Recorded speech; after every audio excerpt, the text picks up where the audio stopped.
e hoje está pregando a palavra de Deus para nós, da Diocese de Osasco, Paróquia São Domingos, o querido Padre José Eduardo. Ele vai falar para nós agora sobre a vida, a importância de Maria na igreja, a importância de Maria na vida da igreja. Com uma salva de palmas, Padre José Eduardo, seja bem-vindo mais uma vez, meu irmão. Nós vamos cantar ministério ao Espírito Santo. Deus ilumine sua pregação, Padre. Em pé, irmãos, mãos estendidas assim para o Padre José Eduardo. Vamos cantar? Vamos? Reunidos aqui no cenáculo de amor, pedimos forças pelas mãos de Maria. Ela conhece bem todos seus queridos filhos e não deixará faltar para nós teu auxílio.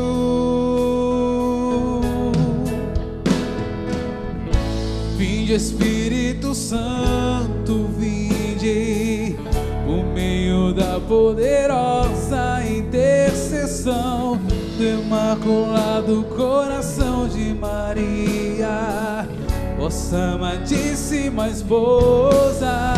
Oh, vinde, Espírito Santo, vinde por meio da poderosa intercessão do Imaculado Coração de Maria, vossa amadíssima esposa,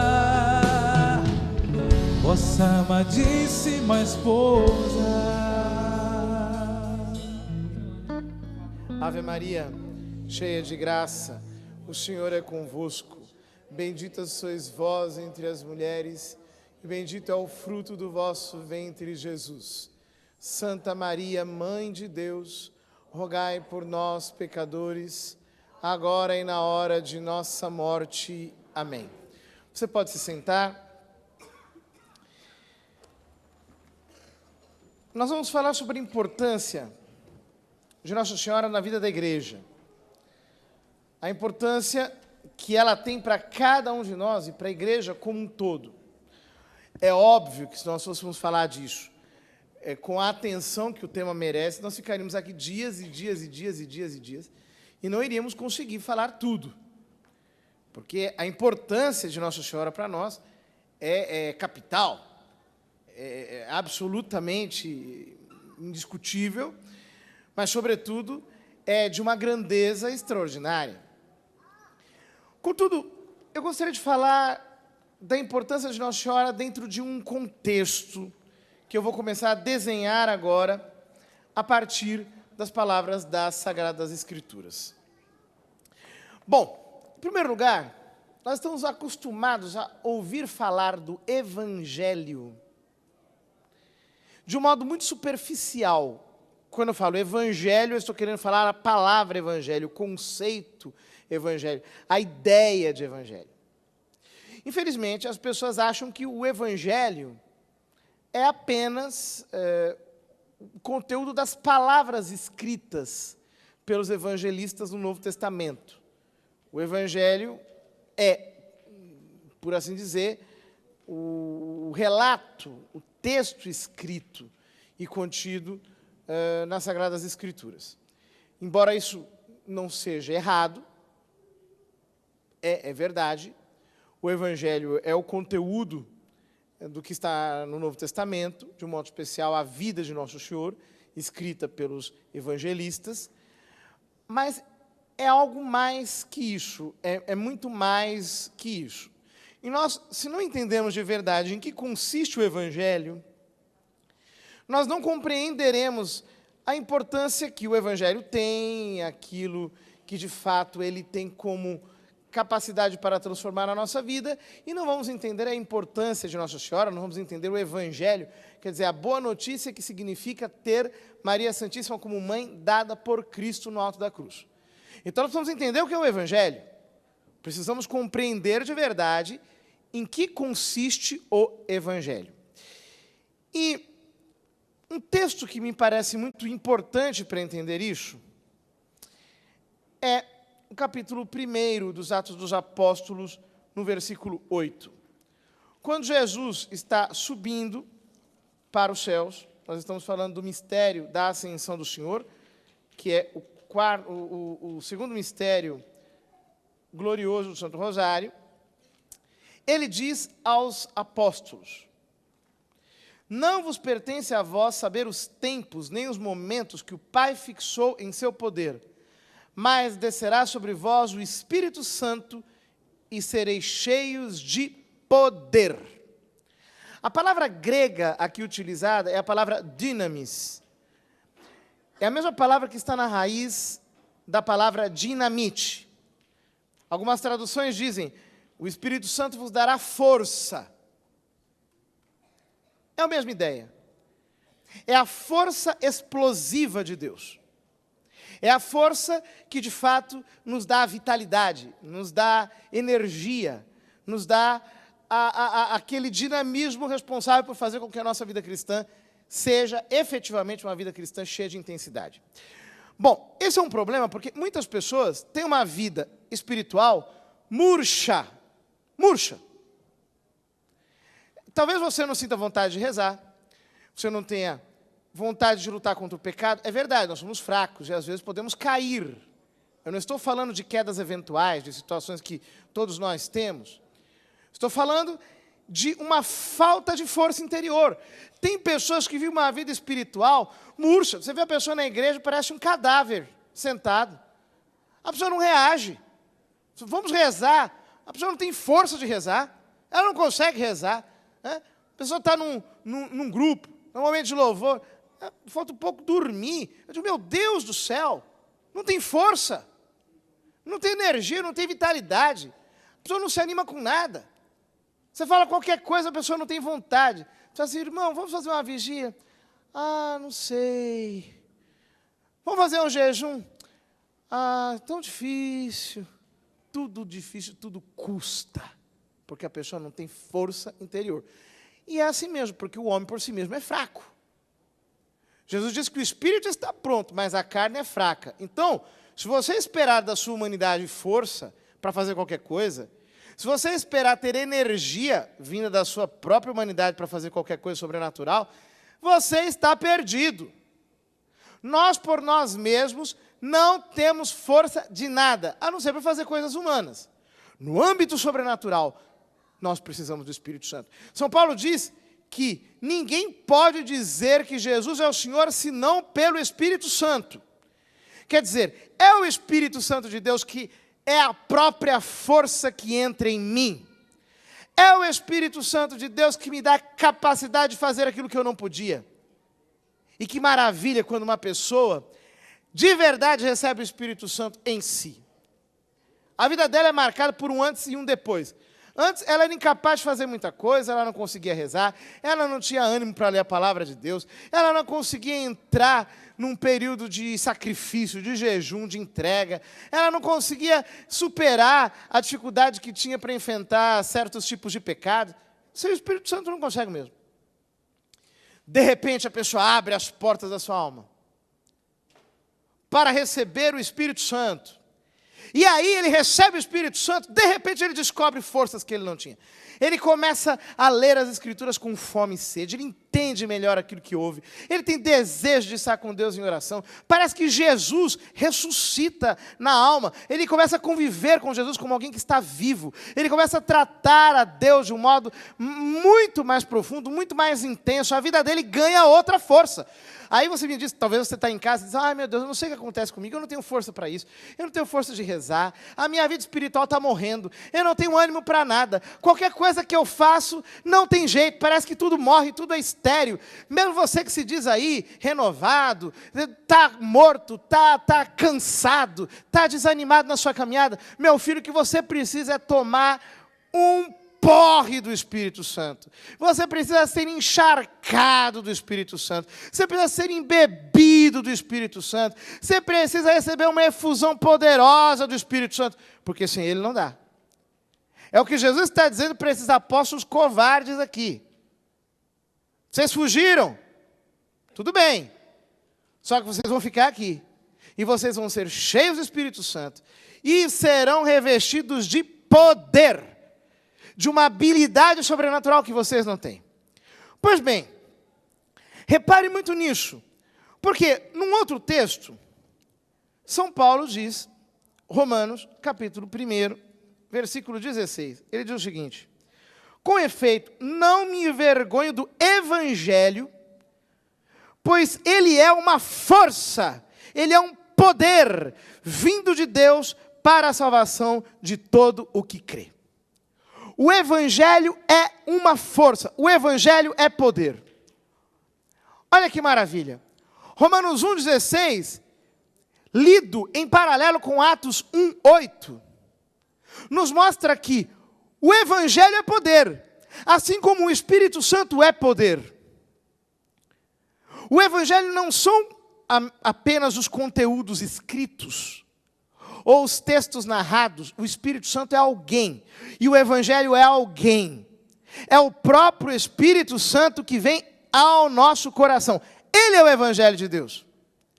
Exatamente por esse motivo, São Paulo diz num outro texto, que está aqui, 1 Coríntios 4, versículo 20. 1 Coríntios 4, 20. Ele diz: o reino de Deus não consiste em palavras, mas em poder, em força, em dunamis, no poder explosivo de Deus, na força vital de Deus. O Espírito Santo é poder, o Evangelho é poder, e o reino de Deus é poder, é força sobrenatural. O que São Paulo está dizendo aqui é que o próprio reino de Deus é a pessoa do Espírito Santo, que é o Evangelho poderoso de Deus em nós, é Deus agindo em nós. Note o paralelismo: o Espírito Santo, o Evangelho e o reino de Deus. É interessante porque as pessoas falam por aí que o reino de Deus é casa, teto, comida, justiça social, é uma sociedade construída, não sei de acordo com que jeito, meio socialista, assim, em que todos têm tudo. Um negócio político. De vez em quando aparece alguém com esse tipo de conversa. Você deve ter ouvido já alguém com esse tipo de conversa por aí. No entanto, São Paulo diz, num outro texto, em Romanos 14, 17, de maneira tão clara que nós temos muito pouco o que dizer a esses senhores.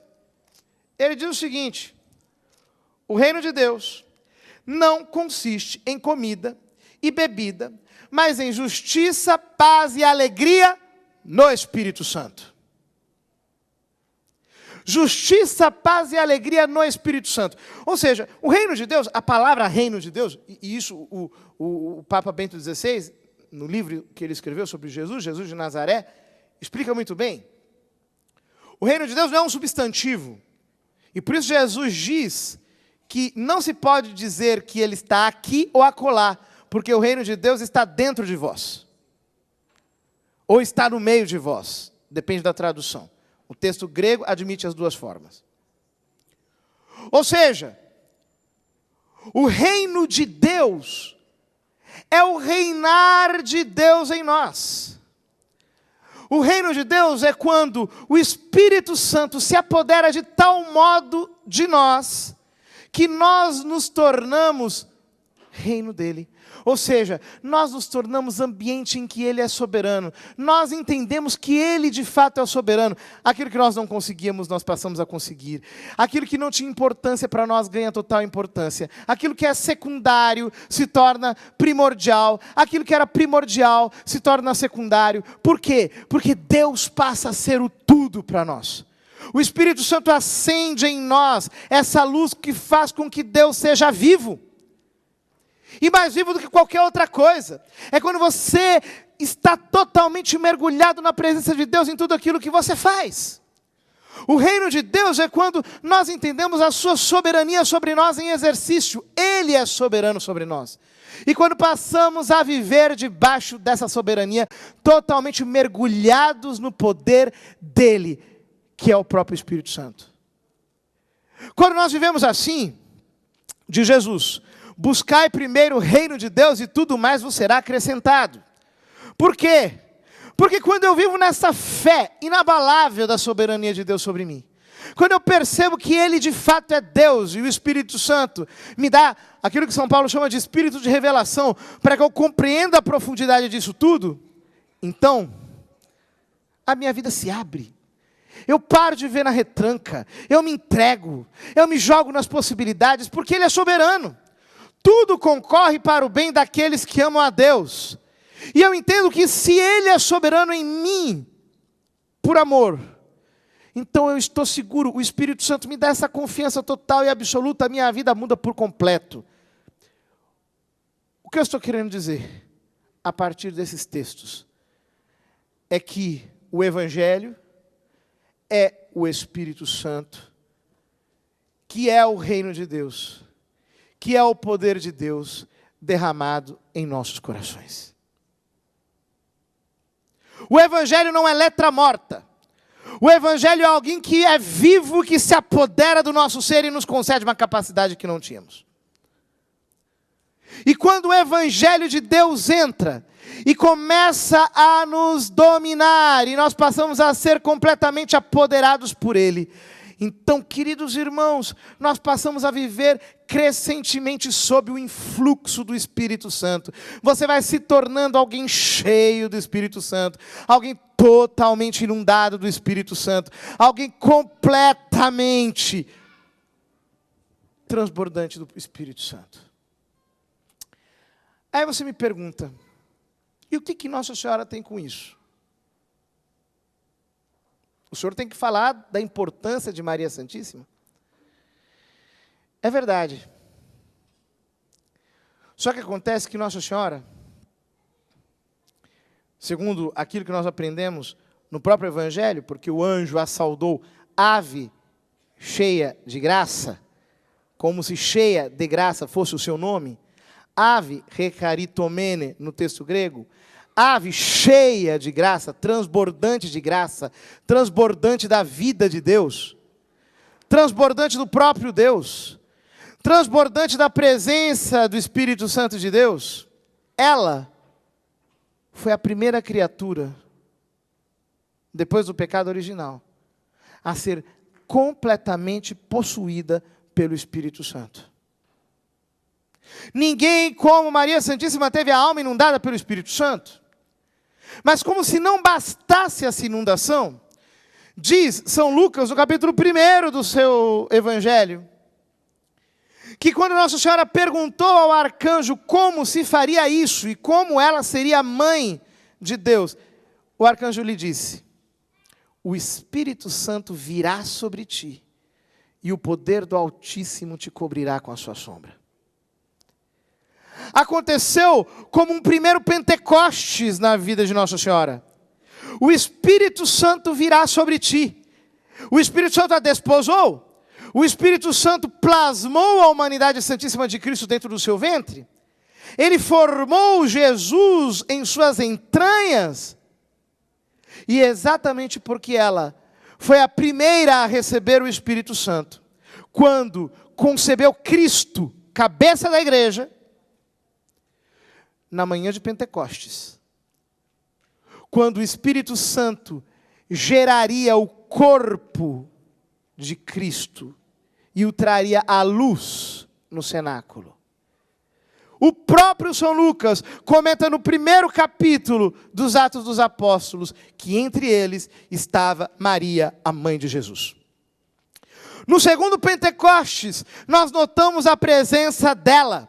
Assim como o Espírito Santo desceu sobre ela no 1º Pentecostes, que aconteceu quando o Verbo se encarnou, e o Espírito Santo desceu sobre a igreja em que ela estava, na manhã de Pentecostes, nós precisamos crer que há uma afinidade tremenda entre a Santíssima Virgem e o Espírito Santo. Como eu gosto de dizer sempre, A primeira igreja que nasceu em Pentecostes, a única igreja que nasceu em Pentecostes, foi a Igreja Católica. E não apenas isso, não apenas a Igreja Católica é a verdadeira igreja pentecostal, mas dentro dela está Maria Santíssima, no mesmo lugar em que Jesus instituiu o sacramento da Eucaristia na última ceia com seus apóstolos. Portanto, Maria Santíssima e a Eucaristia são pré-requisitos para que recebamos o Espírito Santo. Ele vem sobre nós, ele se apodera de nós na medida em que somos cheios de amor à Santíssima Virgem.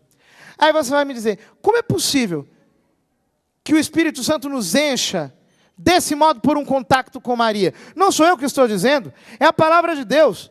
Se você abrir a Bíblia comigo, em Lucas, no Evangelho de São Lucas, logo depois da encarnação, logo depois que o Verbo se fez carne no ventre imaculado de Maria, o que aconteceu?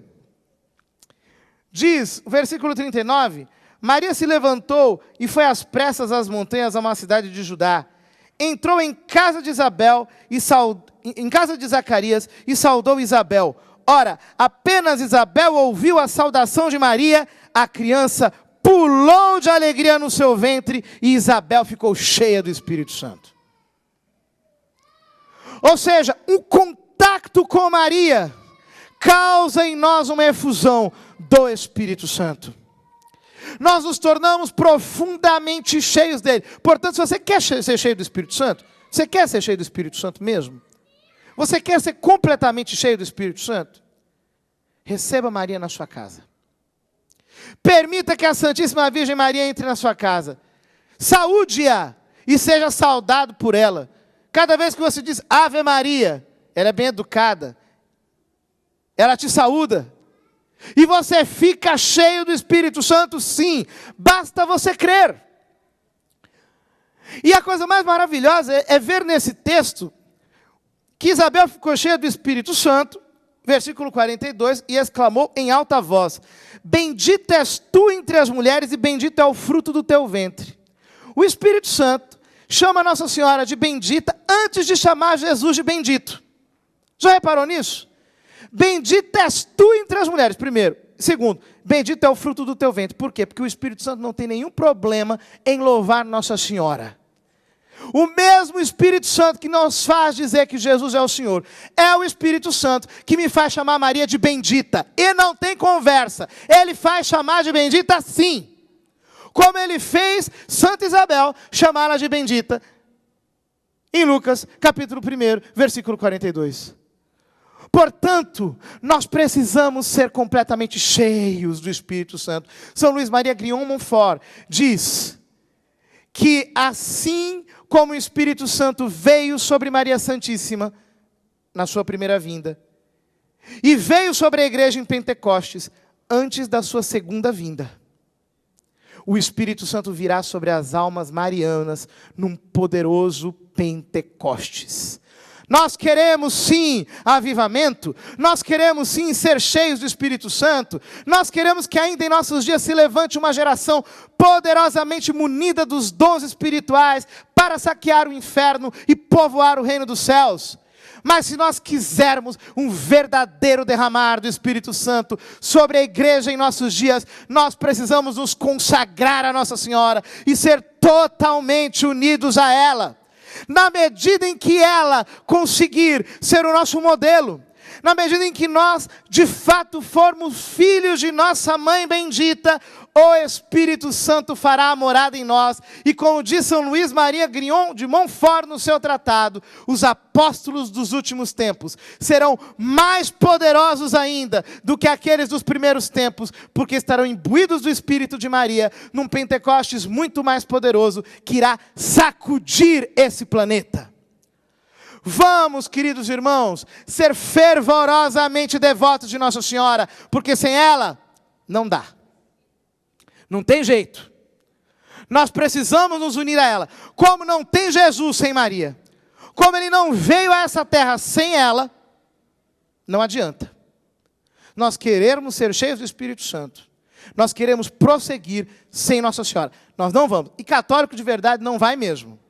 Se não está Nossa Senhora lá, nós não estamos dentro. E fique bem claro isso. Esse ponto a gente não discute. Maria Santíssima para nós é um tesouro. É um tesouro. Porque através dela, nós temos acesso a Jesus. Nós temos acesso ao Espírito Santo. E nós conseguimos fazer com que a nossa vida saia dessa mesmice. Talvez a tua vida esteja muito aguada, né? A tua devoção esteja muito aguada. A tua vida espiritual esteja sem gosto nenhum. Pois é. Leva a Nossa Senhora para Caná. E você vai ver se essa água não se torna vinho. E como diz São Pedro na manhã de Pentecostes, estes homens não estão embriagados de vinho doce. Eles estão cheios do Espírito Santo. E como diz São Paulo na Epístola aos Efésios, não vos embriagueis com vinho, que traz a dissolução, mas enchei-vos do Espírito Santo de Deus. Desse Espírito Santo que desceu sobre Maria, e é o Espírito Santo que está aí com você na sua casa, está com todos aqui, está querendo entrar em você e te possuir completamente. E Ele fará por intercessão e por meio dela. Padre José Eduardo, de Osasco, São Paulo. Hoje nós louvemos o Senhor trazendo a palavra, daqui a pouco você volta, trazendo mais de Nossa Senhora para a gente. Obrigado, Padre José Eduardo.